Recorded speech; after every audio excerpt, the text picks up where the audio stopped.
and welcome to another edition of TJ Video Game Reviews. I'm your host, TJ, and today I'm taking a look at Naughty Dog's own Crash Bandicoot. Crash Bandicoot is a platforming game developed by Naughty Dog and published by Sony Computer Entertainment and released for the Sony PlayStation console in North America on September 9, 1996. It stars Crash, a Bandicoot that has been advanced by the evil Dr. Neo Cortez in his quest for world domination, who sets out to save his girlfriend from becoming Cortez's evil general. So without further ado, let's dive into Crash Bandicoot. If you stay on the title screen long enough, you'll see an opening cutscene that shows Dr. Cortez and his assistant Bo attempting to turn Crash Bandicoot into the evil general for Cortez's quest of world domination. The attempt is a cause of failure and Crash escapes, leaving his girlfriend to be chosen for the next general. Once you start the game, Crash watches ashore and embarks on a quest to save his girlfriend. Even though a fall from that height would still kill you even in water, but who's keeping track of realism? From there, you start at Insanity Beast, opening bosses and taking out crabs with your spin attack. You use F to jump while both square and circle are your spin attack, and triangle shows how much life you have. One of your goals is to collect fruit from the crates. Collecting one helmet will give you an extra life. You can also collect Iku, a Wisp Doctor mask that protects Crash from taking a hit. 3 of which will make him invulnerable to damage, kinda like the star from Super Mario Bros. There are also seed bosses that act as checkpoints for Crash to respawn when you lose a life. At the end of a level, if you happen to miss any bosses, the game will certainly let you know about it.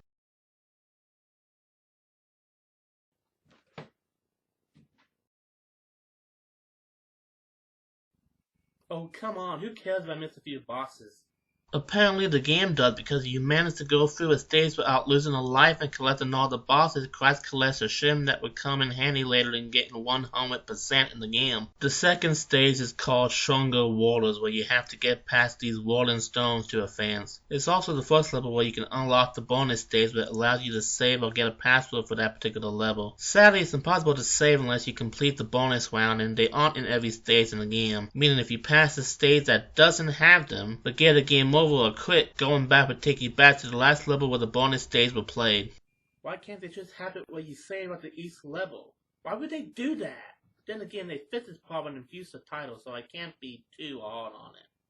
The third stage is the Great Gate, which is the first level to be done from a side-scrolling perspective. You'll also be killing turtles, kinda like from Super Mario Bros., and kill a plant that looks like the plants that come out of the warp pipe from Super Mario Bros. Yeah, this game seems to have a lot of parallels to Super Mario Bros.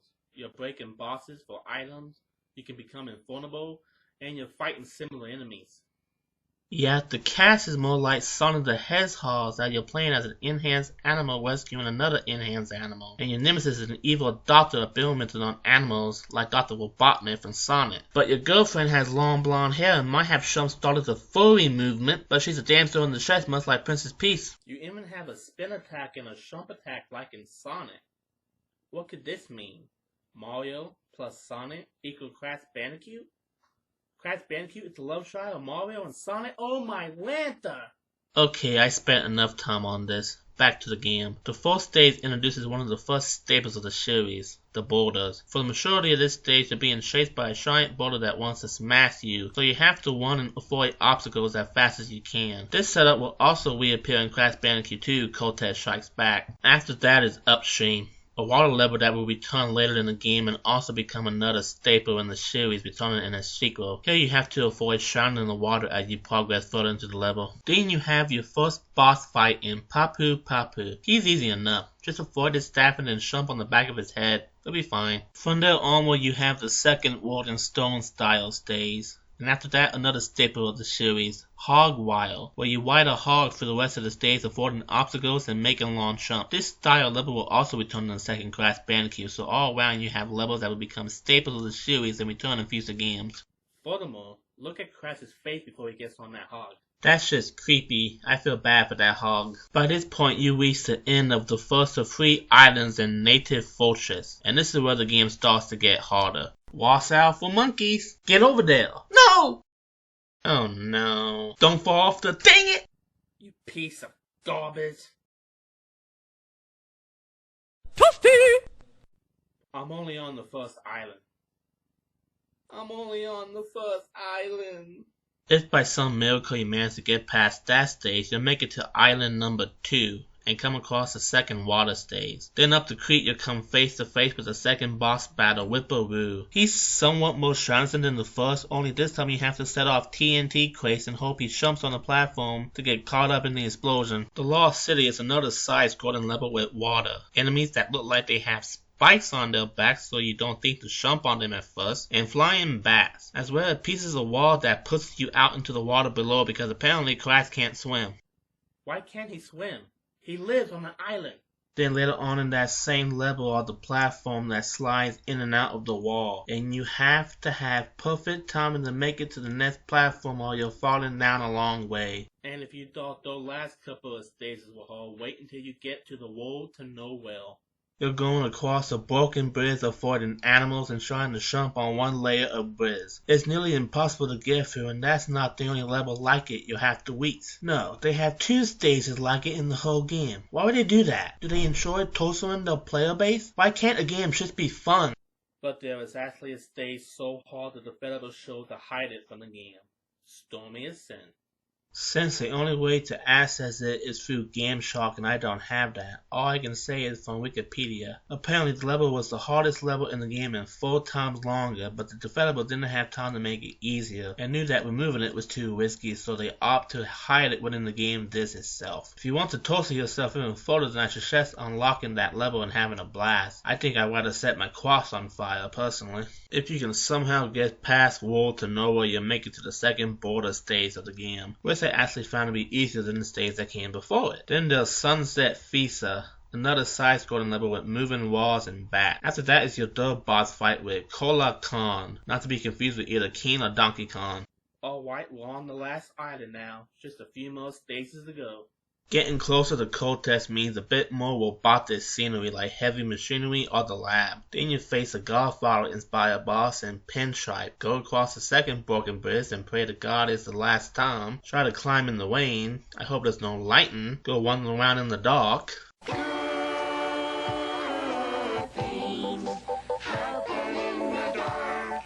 No, it does not. You go through the Shawls of Darkness, Castle Machinery, face Cortez's right-hand man himself, Brio, go to the lab, the Great Hall, and then you finally reach Dr. Cortez himself. After taking him down, you go back to the Great Hall after you collected all the shims, and then you use them as platforms to reach Crash's girlfriend, and you see the full ending of the game. And there, you beat the game. And that's finally it for the gameplay portion of the game. Now it's time for story. West of Tasmania, Cortex uses his evolved way to enhance the wildlife of the island. This leads to the creation of Crash Bandicoot, who would go on to become his biggest nemesis. To my surprise, both Crash Bandicoot and Dr. Cortex are voiced by Brendan O'Brien, while being voiced by different people in the Japanese version, but I maintain that Clancy Brown from the second Crash is the best Cortex. So it's only natural that Cortex uses Crash's girlfriend to lure him back to the lab, but that backfires on him as Crash ends up destroying his base and sending Cortex crashing to the island below, not to be seen by living eyes until the next game, and I assure you there will be a next time. Graphic-wise, the game has aged rather well and looks like an animated Saturday morning cartoon show almost in vegetation, thanks to the developer using full-text animation than skeletal animation. The game also has some upbeat and good music to its soundtrack, and I have to admit that the way Crash dies when you lose a life was intentionally made for comedic purposes to try to soften the blow when you lose a life. Yeah, try to take the edge off when you lose a life. Didn't work. I still waste. Funnily enough, the game was originally called Sonic Ash Game due to the fact it'd be the first 3D platformer where the camera would be behind the main character, rather than in the side-scrolling perspective like 2D platformer games. Sonic was also somewhat of an inspiration along with the Tasmanian Devil. He was also made a bit more orange rather than red, since red tended to bleed out on the screen back then. One reason why Naughty Dog chose to make Crash Bandicoot on the PlayStation was the fact that the Sony PlayStation lacked a proper mascot for their system. Nintendo had Mario, Sonic had Sega, and PlayStation had nobody. Enter Crash Bandicoot to fill in that void and should become the true PlayStation mascot for years to come. Until they screwed it up and make it cross-platform. Flaws-wise, I have to say not being able to save the game after a hard level is the primary flaw this game has. If you can discover the password for a particular level, that's great and all, but even that isn't always clear-cut. At least the password entering is simple and uses the four main buttons of the PlayStation controller to input password. Now, my introduction to the Crash Bandicoot franchise was actually the second one, known as Crash Bandicoot 2 Cortex Strikes Back. That was the game that really got me into Crash. I can't remember how I got my hands on the game. I think it was a Christmas present or something. From there, I was hooked. After that, I eventually got my hands on the first Crash Bandicoot and then later Warp. And I still have these games in my video game library even to this day. Even to this day, I think I still prefer the sequel to the original game. But that's not saying that the first one is bad or poor by comparison. Crash Bandicoot is well designed with a lot of good stages that gradually become more difficult the further into the game you get. As any good game should. Even when a stage repeats a format like with the Border or World to Nowhere levels, it adds an extra flavor to it and difficulty factor that makes it different from the original stage it's copying. That said, one of the downsides to Crash Bandicoot coming out in 1996 is the fact that its main competition would have been Super Mario 64 for the Nintendo 64 console, and if people had to compare the two, most would probably go with Super Mario 64, which revolutionized the platform genre and brought it into the 3D era with a great first 3D era Mario game rather than Crash Bandicoot, which was a bit more generic and didn't offer anything new to the platforming genre. But it's still a fun, challenging game that any platformer fan can enjoy. Actually, when you think about it, how does Crash Bandicoot stack up to its competitors? The PlayStation got the first three Crash Bandicoot games that made up the original trilogy of the franchise on PlayStation. Then they came out with a racing game, no doubt to compete with Mario's Mario Kart, and a bass game which might have been their answer to Nintendo 64 Mario Party. Over on the Sega side, you had Sonic R, Sonic 3D Blast, Sonic Jam, and Sonic Extreme, but the Saturn was nowhere near at the level of PlayStation on Nintendo 64. In the first game we reviewed, Crash's main objective is to rescue a dancer in the Shrek character, which is fairly similar to Mario's first objective in Super Mario Bros., saving the princess and defeating Bowser. But by the second game, they changed the objective to gathering crystals of various power and even working alongside his nemesis to save the world. A deep contrast to any Mario game that came out by this point, so Crash was able to further tear itself apart from its main competition. Whether it's written on paper or not, I'm certain that Mario was some influence to Crash Bandicoot's creation, and Mario was the big platforming juggernaut that paved the way for even Sonic the Hedgehog to come rolling onto our screen. So if it wasn't for Mario and later Sonic the Hedgehog, there would be no Crash Bandicoot. By the way, if it wasn't for the fact that the game had a lot of empty space due to the PlayStation hardware not being able to make multiple enemies, there wouldn't be any crates that would become a staple of the series. They only came about to fill up the empty spaces so there wouldn't be so much open space, and having items to collect is always a plus. Overall, Crash Bandicoot might not have changed the game for platformers, but it did change the game for the Sony PlayStation, even if it only for a short while. PlayStation finally had a mascot to call its own and compete with both Mario and Sonic the Hedgehog. The game is fun, challenging, and has a decent story, even if the whole save the damn show is old and worn out by today's standard. It has a special place in my heart, and I'll never forget Crash Bandicoot. Get it? That's it for this edition of TJ Reviews. As always, don't forget to like, subscribe, hit the little bell, and I'll see you next time.